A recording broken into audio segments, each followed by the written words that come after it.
on the pip. The marijuana is bliss, smoke hard like a chain, alleviated the game. Machiavelli by the gram, we are not the same. Pointed to the smoke section, twist the blunt to perfection. Turn your home to a greenery when I solo a session. Good time, no stressing, the high grade made a connection. For the clouds, I invest them on a herbal obsession. Smoke you under the table, smoke you off this planet. Loud is my cologne, and some people won't understand it. Eyes low, I rise slow, watch the smoke rise, bro. Windows up, music bumping by default. This hoe alleviating the issue with the spark of a swisher. I put together a mixture, I keep the green in the picture. 420 every day, all hail the big chief. Up past the cannabis sativa, now I'm choking. Yeah, like we always do about this time. My name is Cornbread Capone. This is Unpopular Honesty, the home of brutal honesty and real hip-hop music. Today, my guest online is responsible for the classic records that is associated with the city of Houston. If you are familiar with any of these classics, you should have an inkling or a knowing of who I'm speaking of. Legendary producer, legendary artist, works with a who's who of Houston artists. And if you don't know who I'm speaking of, I'm talking about Mr. Harvey Luv. What's going on, brother? What's going down? What it do? Chilling, man. What it is, man. Yes, indeed. Well, let's start off at the beginning, man. When did you start with your musical journey?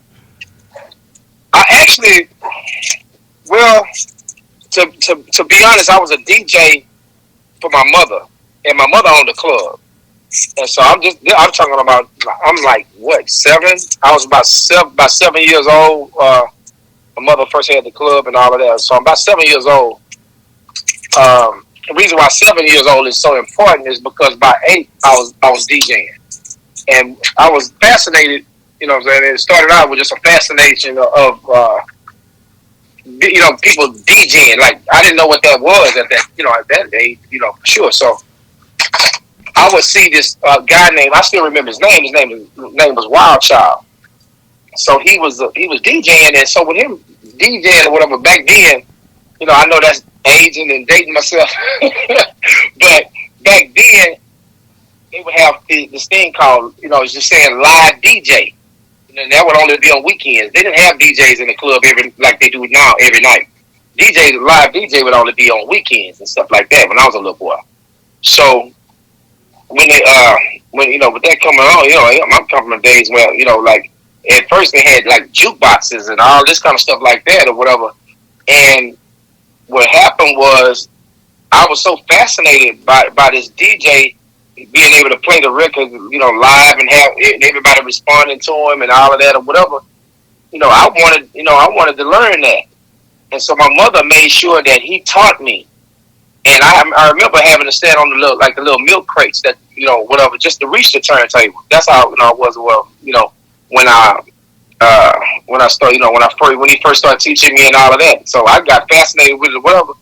But I started DJing with him. He'll let me play a record. He'll play a record, and he'll show me what to do. Let me play it. I'm talking about during the live club hours or whatever. I wasn't even supposed to be in there. My friends couldn't even come in, because they weren't allowed in no club where they selling alcohol and stuff like that. My mother just didn't have no babysitter, and I would stay in the club. I'd stay in the back, sleeping on pool tables in the back, and everything.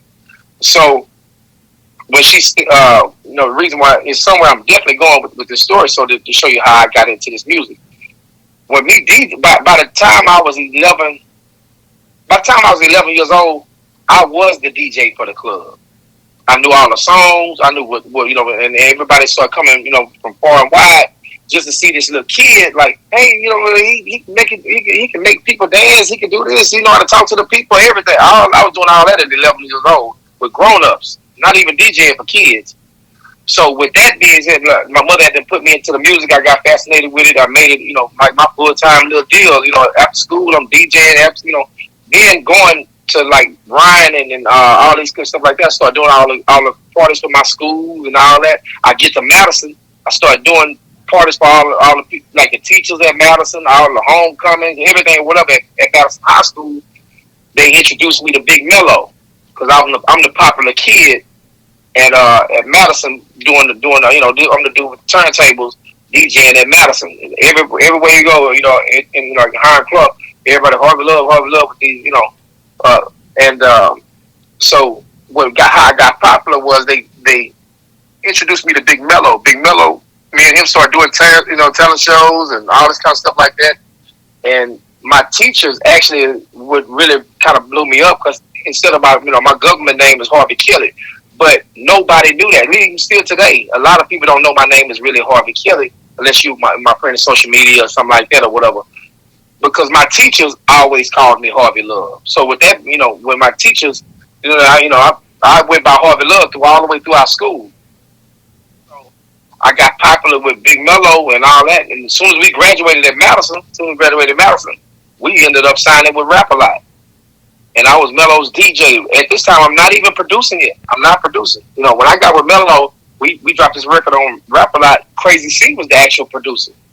So Crazy C, actually, I got, everything was started always with my fascination for something. Once I look at, something and I wanted to learn it, and once I learned it, it's on. And so Crazy C taught me how to do tracks. I would always want to be with Crazy C, no matter what. Every time we go to the studio, I just want to be with him because he's making them tracks and they sounded nice and all that. And so, but I was rapping too because Mello had me rapping and not just DJing and all this kind of stuff like that. So I wanted some tracks. So Crazy C taught me how to make my own tracks. And once he did that, oh man, the tracks even passed up my rapping because I got so into it. I started making tracks for myself, and people will start wanting those kind of tracks for themselves or whatever. And so, in a nutshell, that's my whole journey. To summarize my whole journey, I always was fascinated by something somebody else was doing, and and God has always put people in place to teach me something, that I wanted to do, and that landed me, like where I am today, because I got better and better and better. And this is 3 decades of this, and I, throughout the decades, I made a lot of hit songs for different big time rappers that really made the song do what it do. You know what I'm saying? Do what it did at the so it really took off for me, and the tracks took off for me even more so than my rapping because I was actually rapping and DJing before I was doing tracks, but the beats is what took off for me because of the people that I did them for, and I got a lot better at doing tracks than I did anything. So that's why I fell in love actually with that Kanye story because I remember that being me, So yeah, that's what in a nutshell. That's what where that's my journey. Do you remember your very first beat that you made and what artist put that on their album? Absolutely. I remember the very first track I did by myself. Pretty much was like Crazy C taking the train wheels off was the Fever, on the Big Mello album. Okay. But I did a few on the first Big Mello album. That was on the second Big Mello album, but that was on Funk With Your Mind album.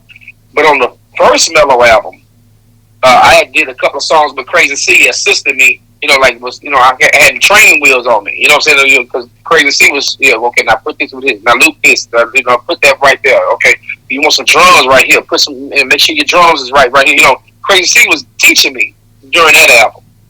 This second album, I, kind of start knowing what I wanted, more, like directing some stuff, and all that kind of stuff like that. So I did that and So Much Love on the Bone Hard, on the actual Funk With Your Mind album.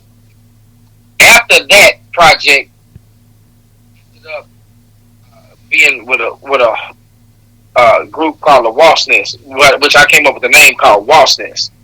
And we had, it was an independent group. I was bought off of Rap-A-Lot. I only had a little while to go, a little bit longer to go on Rap-A-Lot. But the remainder of my time was purchased by a friend of mine named JC, Jonathan Coleman. And he bought me from Rap-A-Lot for the remainder of my time that I was on contract. And I became the in-house producer for Woss Ness Entertainment. That's where I really got my wings at on producing, because now I have no Crazy C. I have nobody else training me or nothing. I got to get out there and get it. And so I studied and got better with it and produced, and actually did, like a few albums for the Woss Ness, the whole entire album. Do you remember when the first Woss Ness album came out? 1997. Okay. They call it Game to Change. Okay. Yeah, me, Big Steve, Racer X, and Devious, and I had produced that whole record. And after that is when you started working with Pokey. Right.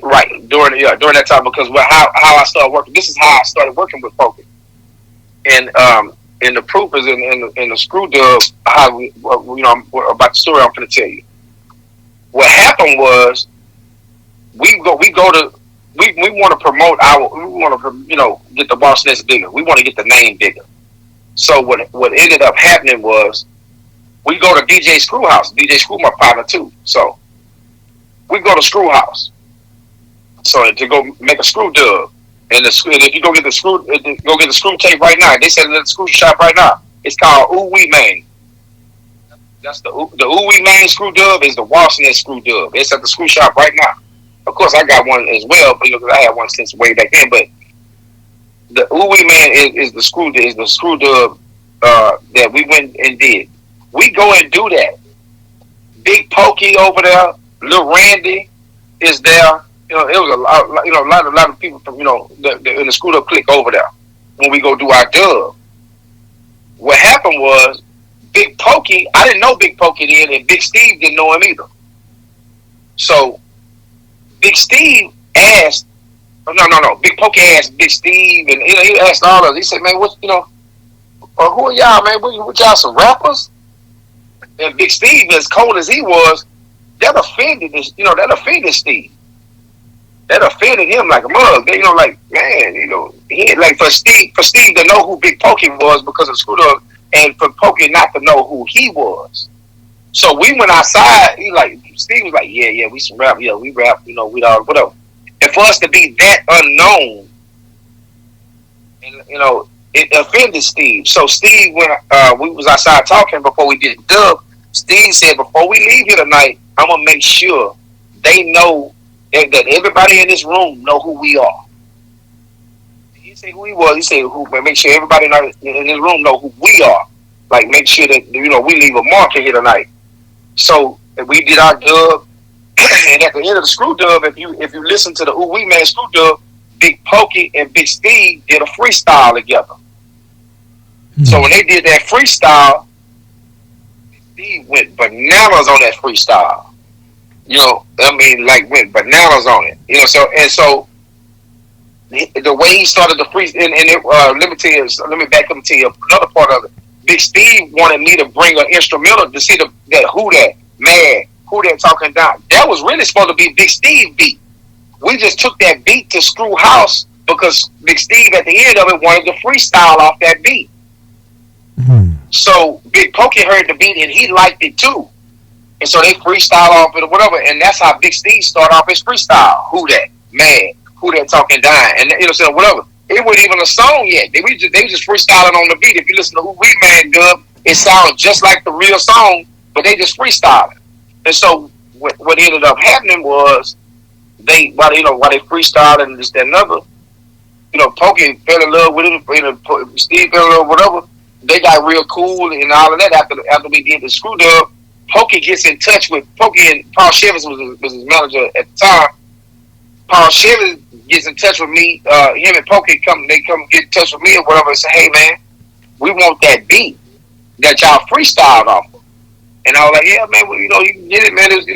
Steve, he said, "Yeah, we talked to Steve. We want Steve on it too. We gonna just do a whole song with it." Because Pokey at the time was recording his first solo album. And so they came and bought some other beats from me, but they wanted that one to be their main beat, their main track. And so when it did, it took off right from there. And that's how I started working with Pokey, was because not only did he do the Who That Talking Down, but they also got 3 other tracks from me at the same time. And I sold them 3 other tracks. Mm-hmm. That one song right there that made all kinds of, it's like, man, and that one, what kind of like put my name out there was because during that time I had the box had something called 97.9. The box had something called Top 88. Right. And I had like I think like 3 songs in that countdown at one time. Wow. I had I had produced 3 songs that was in that countdown. And I remember like Matt Hatter and them was saying something like, Harvey Luv running the countdown, and I had whatever. And so that made everybody start coming to me for tracks, and that blew my name up because Big Pokey had the #1 song in this, period. He had the #1 song, period. You know what I'm saying? Far and wide in the whole state, or probably, but I know for a fact Pokey was. I mean, that who they're talking down was killing it. Yeah. Definitely in the city. It was killing it at that time. So, he had the #1 song going. You know what I'm saying?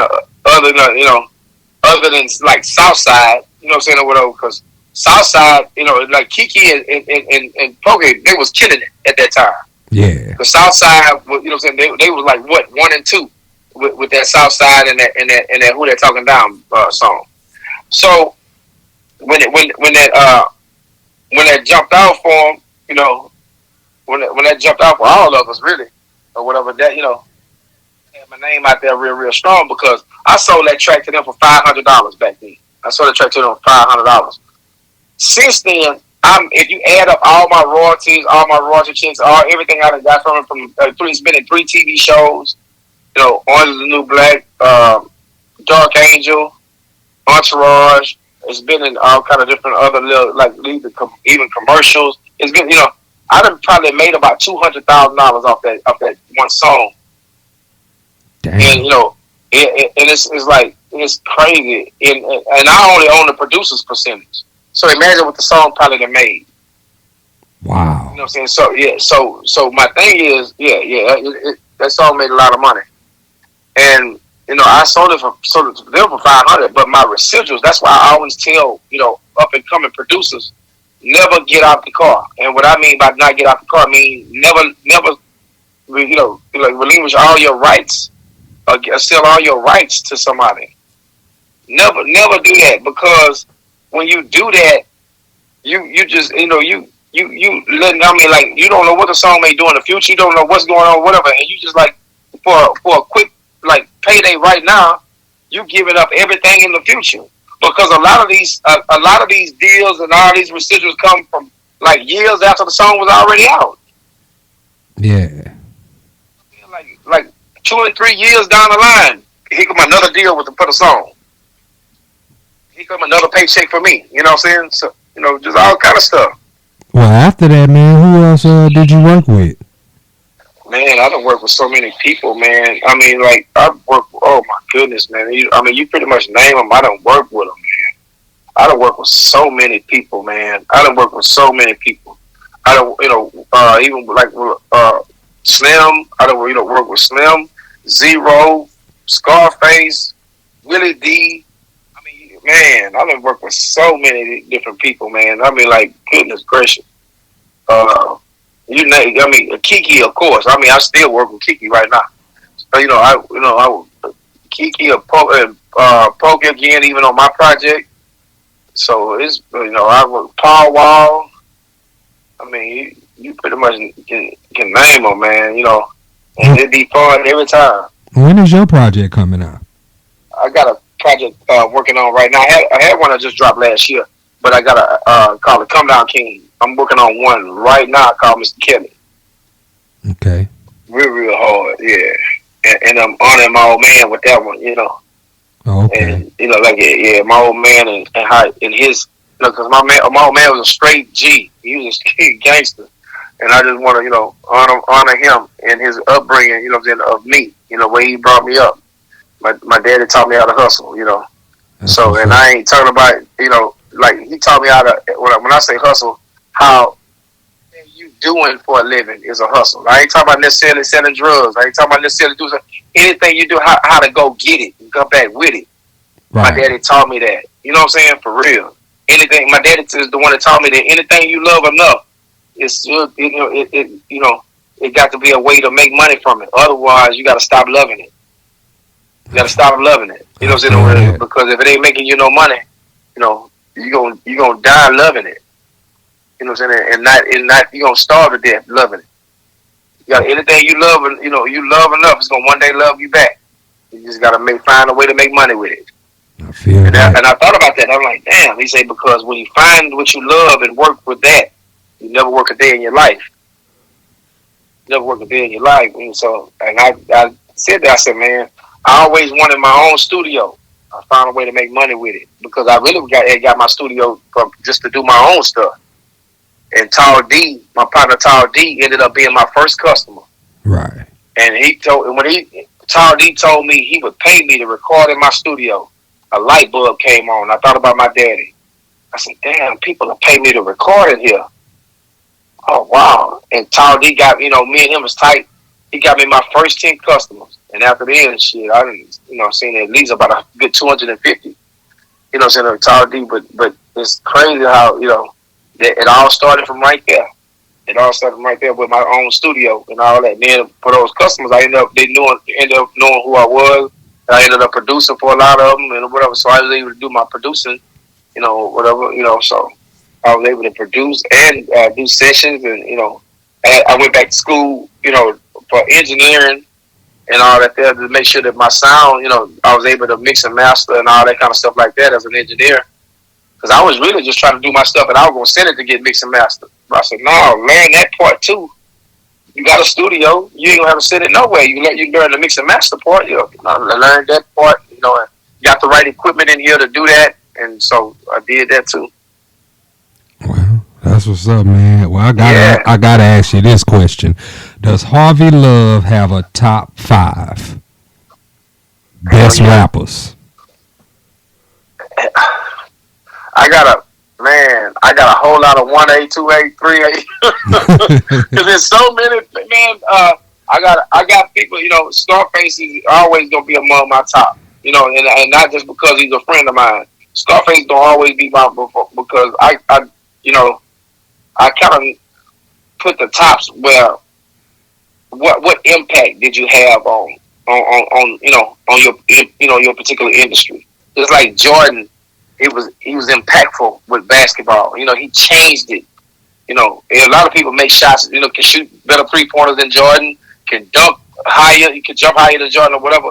But they didn't impact the game the way he did. So that's why he'll always be my best. So same thing with Scarface. I like Eminem. Saying as an artist. Right. And my thing is I like Drake. You can. A whole lot of people, same thing I said about Jordan. A lot of people can probably out-rap Drake, do this or whatever, but they can't beat Drake making hits. You can't. You know what I'm saying? And I always tell people when they say, name them. Name me somebody that's got more hits than Drake. If Drake do it versus, he can do it all by himself. He can do it for both sides. He can do his songs and somebody else's. He got 40, there's 20 songs apiece. Drake got 40 by himself. He could do and have people, So my thing is, that's why he'll be one of my greats. I can't really put him in no particular order because it's like it's so many different elements to that genre of rapping. It's like okay, we're going by lyrics. We're going by but in which verses is always about how many hits you have. So Drake would be my top with that, but. I have my tops. I can't say my top 5. My top rappers, period. Ice Cube was innovative. I like Ice Cube. I like, Twista is innovative. The way that he can, because he's impactful the way that he can flip. Right. He can flip flow, like Twista is his diction, his pronunciation of his words, everything. He flip flow, but you can hear every word clear as a bell. He's truly, a monster with that. So it's like I have so many different artists that would be in my tops. That would change from time to time. The only thing that would stay consistent would probably be Scarface and probably Eminem. Okay. As far as rapping. That's what's up, man. Well, yeah. Do you have a date on your project or do you know when the new project, Well, Mr. Kelly, will be before out? right. Well, before I answer that, I want to say that same thing. I wouldn't. It wouldn't be fair for me to have to say the same thing about my producers. I have two favorite producers. Period. And like everybody else is just cold with the music making. Two favorite producers. One is Crazy C. He taught me, and I idolized him. Today I still idolize him. Crazy C is a monster making them tracks. And Dr. Dre. Now, those two are my tops as far as because they innovated. They had their own. I mean, like Dr. Dre had a style that that was just man the way he would make tracks. I mean, he still do tracks today, but he just like few and far between. But the way this Dre changed the game with making tracks. It was more than just sampling and looping the beat and put some drums under it. Dr. Dre was a monster. Yeah. You know what I'm saying? Like just like that DJ Quick era and all that kind of stuff. Dr. Dre's a monster. Just wanted to say that. Okay, as far as my album, I want to have it. This is my goal. My goal is to have it going into the last quarter, which it means like in the fall. Going into the fall, I want that album dropping. That's I'm doing it almost like a Khaled type album. But the only thing about this, I'm producing all the tracks. I'm producing every track, and I got all these different artists. I got a tough Deuce Out the Roof finna get ready to drop. Because Deuce Out the Roof is one of my classic songs and stuff like that. Yeah. But I redid it, and I got this one with Lil Ke Ke on it. I'm probably not going to even be on the song. It's like I'm doing this album like that. Oh, okay. Yeah, and so it's gonna sound like to the audience that wait a minute, Kiki then came out with a Deuce Out the Roof. You know what I'm saying? Yeah. And that's the impact that I want. That's what's up, man. I can't wait to hear that. Yeah, it's gonna sound like Kiki dropped that Deuce Out the Roof. Then when they look in the credits, it's gonna be me featuring Lil Ke Ke. You know what I'm saying? It's gonna be on that kind of stuff like that. But Kiki already did the song and everything. The song was amazing. That's what's up, man. Before we get up out of here, can you please tell everybody your social media and how to follow you? Absolutely. My social media, first and foremost, is at Harvey Luv, and that's at HARVEYLUV. HARVEYLUV. Harvey Luv. Love is spelled LUV. On all my social media. If you look up just Harvey Luv in all the social media, you'll get me in either TikTok, Facebook, everywhere. It'll send you right to where you need to be. Facebook, same thing. Harvey Luv, Facebook. My TikTok is the Come Down King, but if you look up Harvey Luv, it'll take you to it. So, and I also, I'm also Harvey Luv, the designer as well. Like I design clothes, and I got a lot of irons in the fire. Like I said, I still DJ, so I'm DJing a lot now. So I just kind of try to make it anything involved with the music and all of that, in our culture. I keep it rolling. That's why I tell people all the time: be careful what you ask God for, because He'll give it to you. And you sit there stuck if you don't know how to work with what He gave you, because God has given me everything that I've asked Him for. Everything, and I'm like, and I just want to, I try my best on a daily to make sure that I let Him know how grateful I am by making sure it's happening. I hate people to just sit on their talent. And I'm a person that's trying to do everything that God allowed me to. And that's the truth. That's real. I know I got a lot of lines in the fire, but I'm going to try everything, that God has allowed me to do. That's just what I'm going to do. Well, I appreciate you hollering at me, man. I've been waiting to do this interview for a while. Me too, man. Can't wait to do another one. Yeah. You know what I'm saying? And definitely going to continue to work. On behalf of the OG Harvey Luv, I am Cornbread Capone, and this is Unpopular Honesty, the home of brutal honesty and real hip hop. Peace and love.